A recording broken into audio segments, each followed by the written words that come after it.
Yes, I have another thought in relation to that of, and I think this is all relationships, and we've talked about it with intimate relationships, friendships, any kind of relationships. But I think having kids is this, the intention and the role that you have kids into your life as is important. That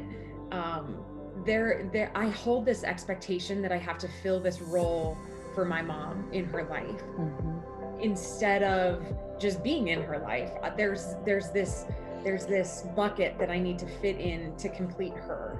And it feels like a lot of pressure, and not necessarily so much in my life now, but in the past. And my mom and I have a beautiful relationship now, but we've had pushes and pulls and struggles along the way.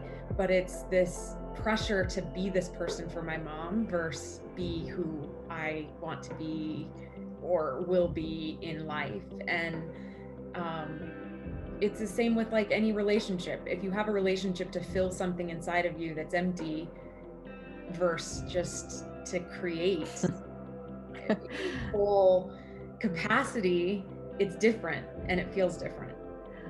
Well, so well said. And if I understood you correctly, I just would like to clarify.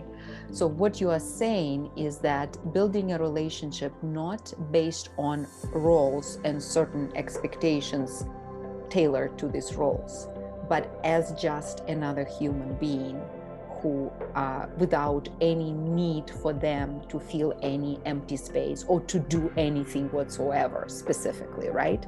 So just allowing your daughter to be without the necessity of her feeling some insecurities in me or some loneliness in me or some whatever it is. So relating to your daughter as a soul to soul, not role to role.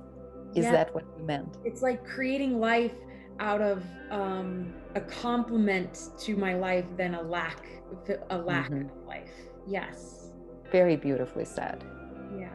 A complement versus a lack. Huh. And it's the responsibility of all of us to fill our hearts. Yes. Not first, but to fill our hearts so that I think first. Yes. I think first. You don't put that responsibility on others. Yes. I think it expands it to any relationship. Yeah. So when do we engage in the relationship? If we engage, it's true for romantic relationship and friendships. If we engage in the relationship to fill some void in ourselves, then we would need certain things from the relationship. If we just develop it, as you well said, as an addition, as a gift, relationship as a gift, without the need for this relationship to play a certain role or feel a certain void, it's a completely different energy.